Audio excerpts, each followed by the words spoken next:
Bonsoir à tous, ravi de vous retrouver en semaine mais également le week-end car l'information c'est 7 jours sur 7 sur Monaco Info. Au sommaire de votre JT ce soir, une semaine après le coup d'envoi de l'exposition universelle à Dubaï, Monaco dévoile son pavillon version miniature à découvrir dans quelques instants. Nous reviendrons sur les commémorations du centenaire de la disparition de l'impératrice Eugénie. L'épouse de Napoléon III était à l'honneur lors de plusieurs temps forts en principauté. Du sport avec le succès historique de la Roca Team à Kazan en Euroleague, résumé à venir avec notre équipe sur place. Nous irons également à la découverte du rugby à 7 en fauteuil, une discipline, vous le verrez, qui transmet de nombreuses valeurs.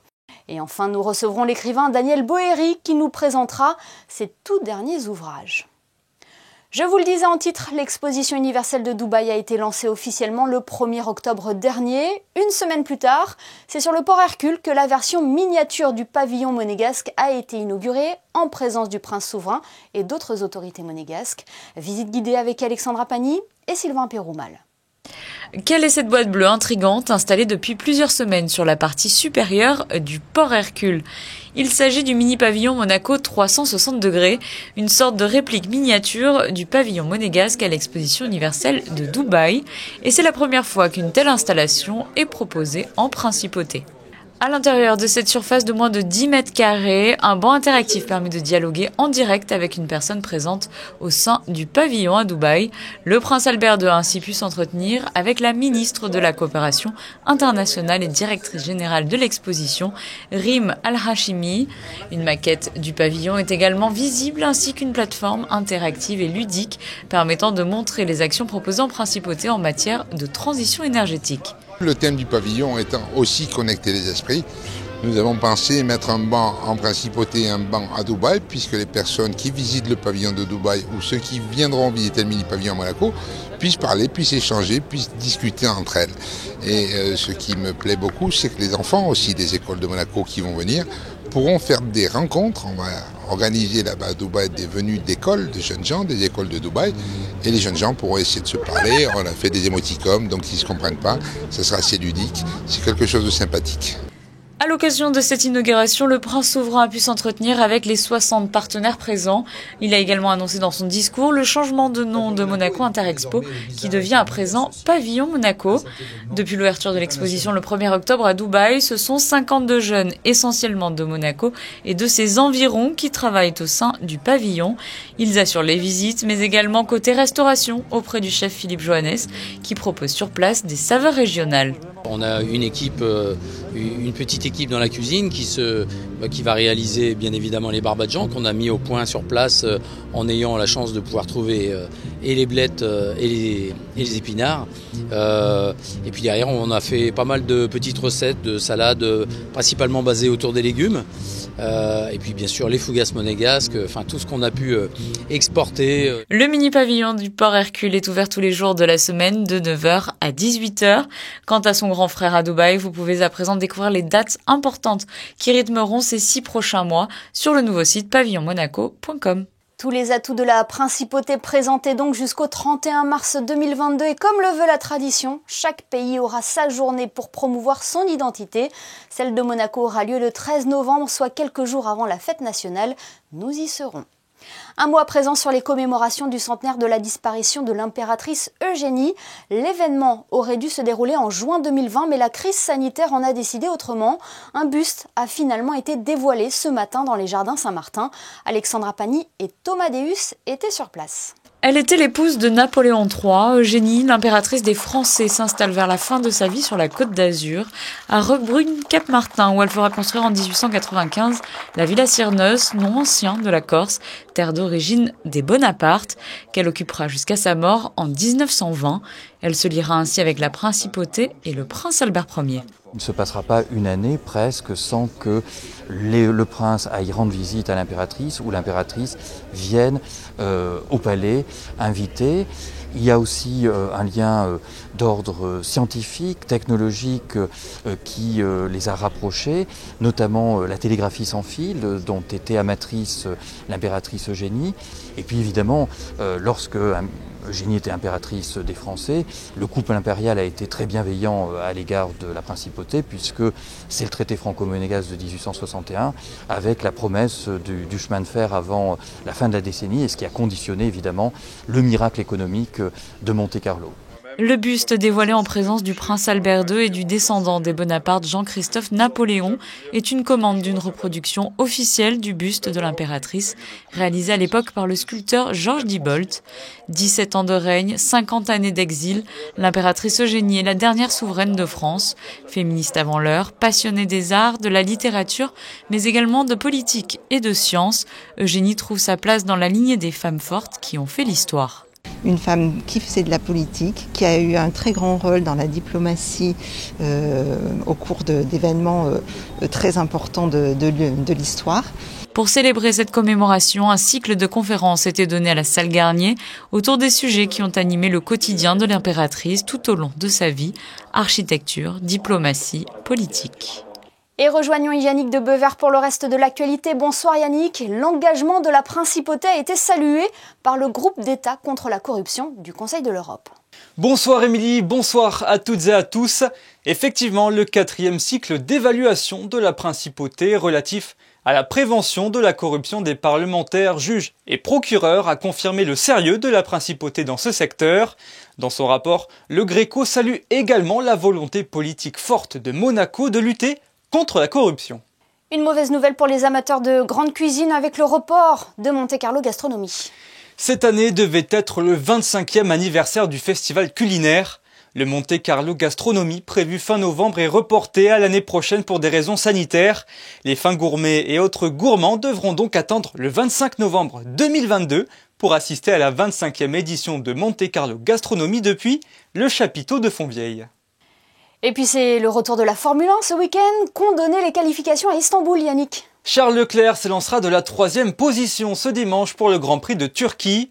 Après un Grand Prix de Russie prometteur avec son nouveau bloc moteur, le pilote monégasque se place donc en 2e ligne au départ.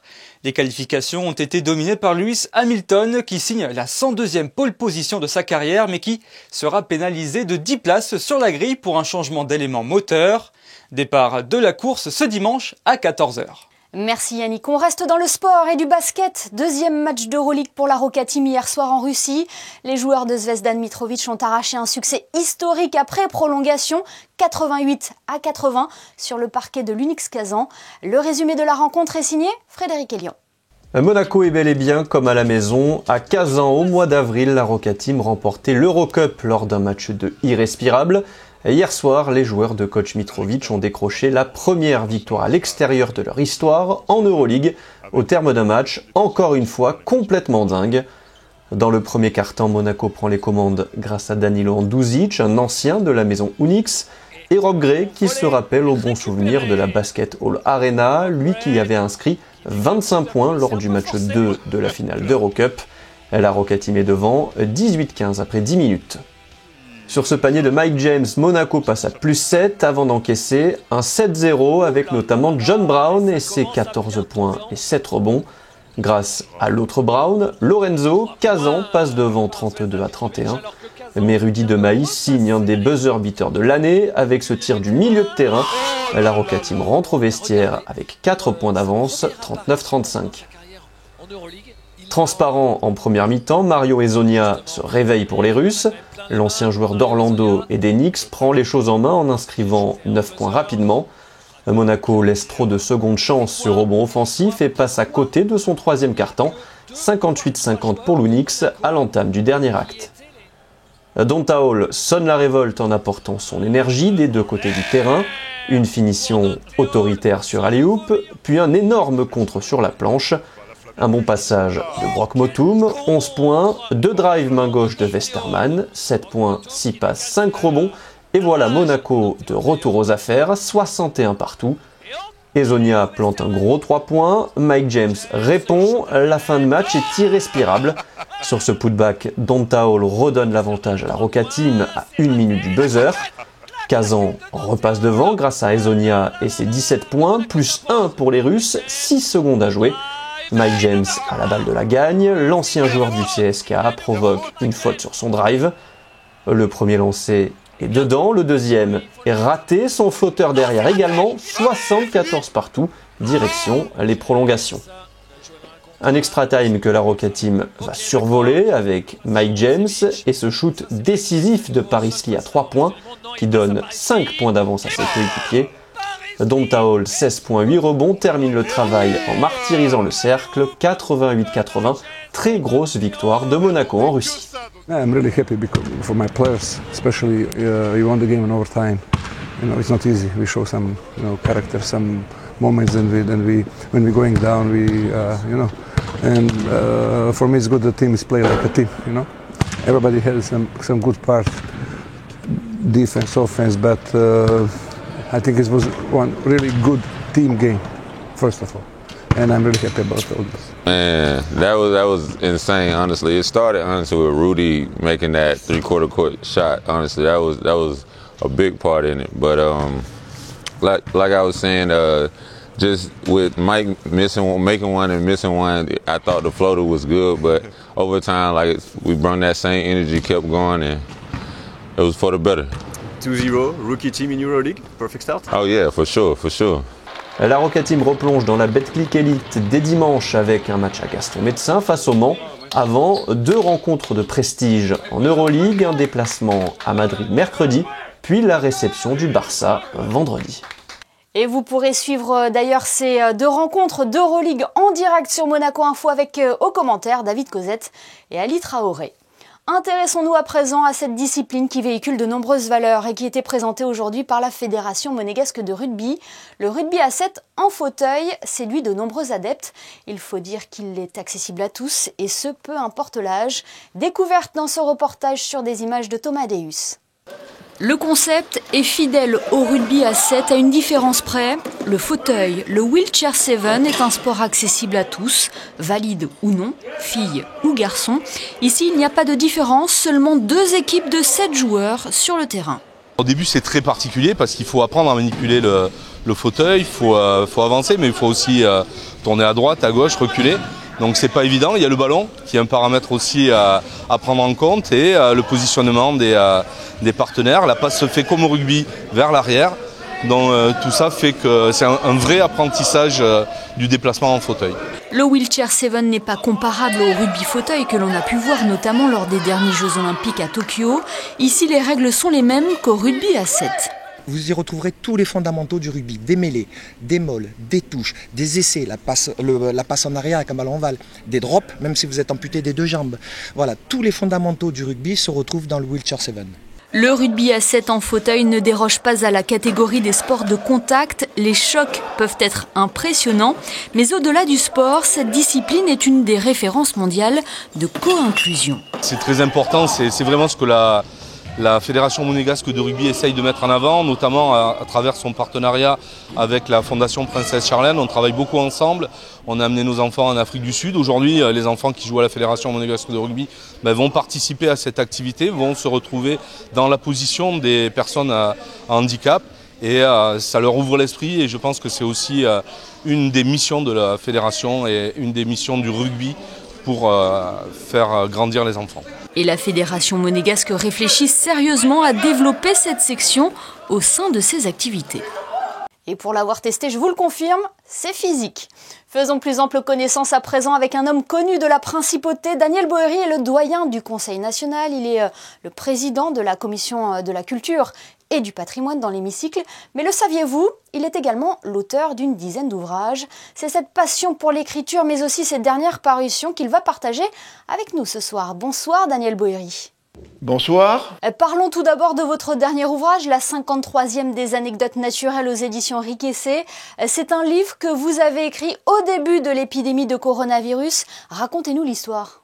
Ce sont des anecdotes qui me sont arrivées pendant tout mon travail de vie professionnelle de consultant ou pendant mes voyages. L'idée de base, c'est qu'est-ce qui s'est passé et qu'est-ce qui était notable et drôle. Voilà, c'est un petit peu comme ça que c'est né. C'est un livre plein de curiosités qui nous amène également à relativiser, à positiver. Moi, je pense qu'on peut le trouver comme ça aussi, parce que c'est vrai que fais ton chemin, va vers ton choix et laisse de compter le reste. C'est ça qui a été quand même mon fil conducteur de ma vie. Je prépare une deuxième édition.